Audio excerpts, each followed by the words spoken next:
విశాఖ భాగస్వామ్య సదస్సులో ఇండో-అమెరికా సంబంధాలపై చర్చ జరుగుతుంది. ప్రత్యక్ష ప్రసారం ద్వారా చూద్దాం. Powerful state leaders who can get the job done.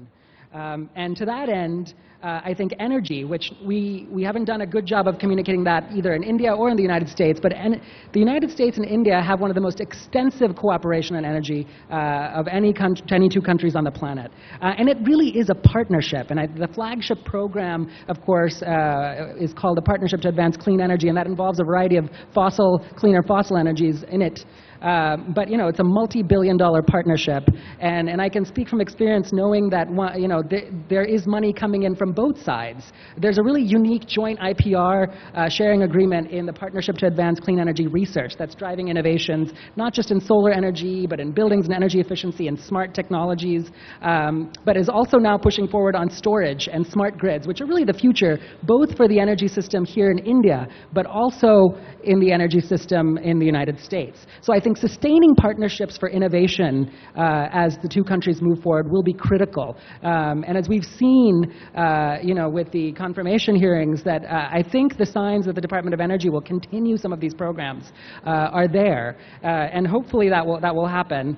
And of course, as we've seen, clean energy technologies provide the opportunity to create jobs on both sides. So hopefully that will be seen as a bonus, both by the Trump administration as well as the Modi administration. So I think energy is going to continue to be a pillar and should continue to be a pillar.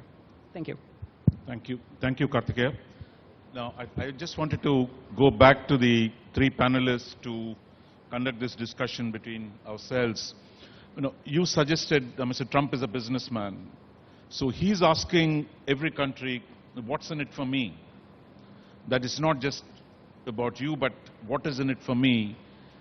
What is it that India can do to make a case that actually both of us can benefit from economic cooperation? Because he's saying it must show clear, unambiguous benefits for American jobs and American workers.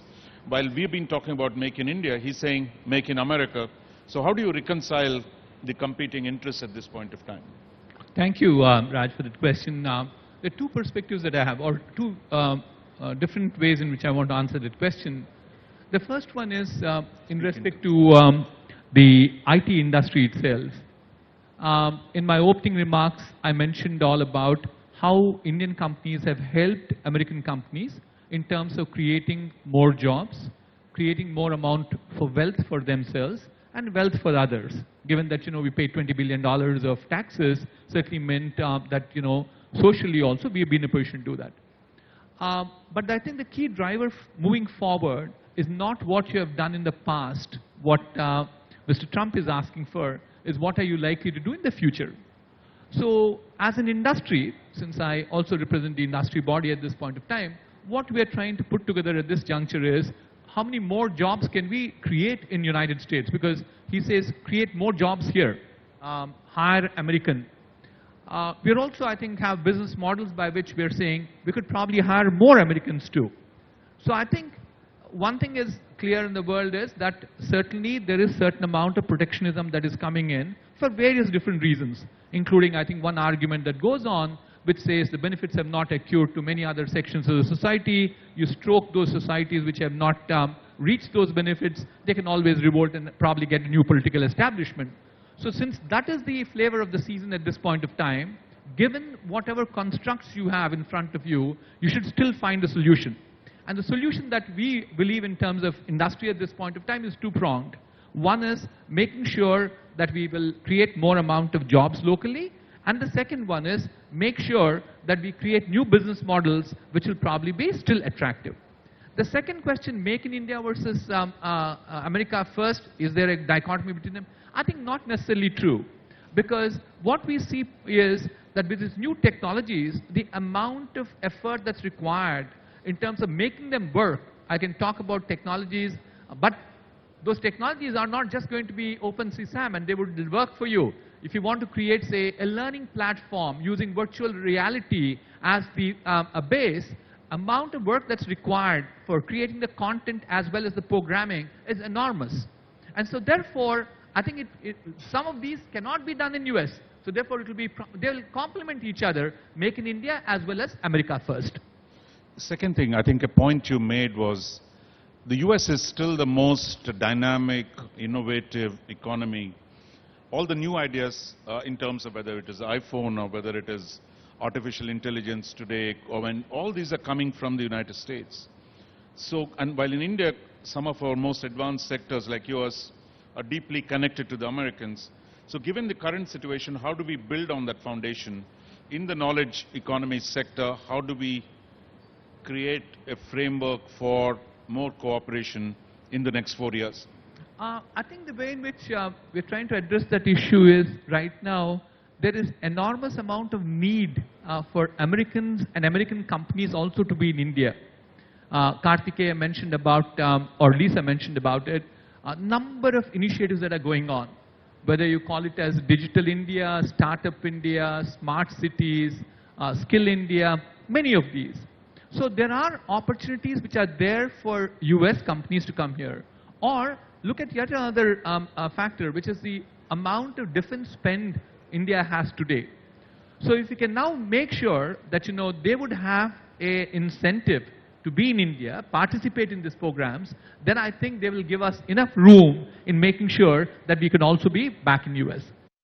Commitments that Prime Minister Modi has made is dramatic expansion of the targets for renewable energy in India, the green technologies, where the US has generally been at the forefront of creating new green technologies for energy. That's one part. The other is the smart cities that Mr. Reddy talked about, Uber, for example. Yeah. The kind of innovative ways in which we can reduce energy consumption by changing the way we do urban mobility. Yeah. Innovative ways of distributing energy.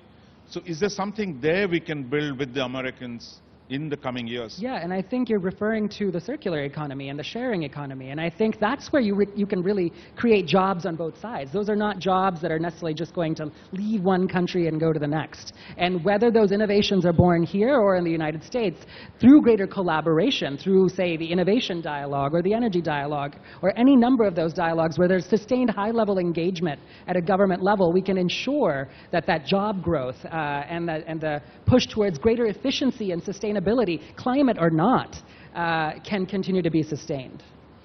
I think coming to you, Lisa, I think on the political issues, I think one big issue for India and the US has been, can we cooperate on counterterrorism? Can we deal with the sources of terrorism in Pakistan?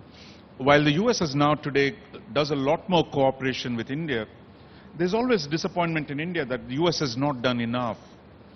That because of the historic relationship with Pakistan, the relationship with the Pakistan army, that the US is not willing to go too far. Do you see that changing under Mr. Trump, who's talked about more vigorous fight against terrorism? Can India expect more substantive cooperation on terrorism, and on the question of Pakistan with the United States? I'll just give you the microphone.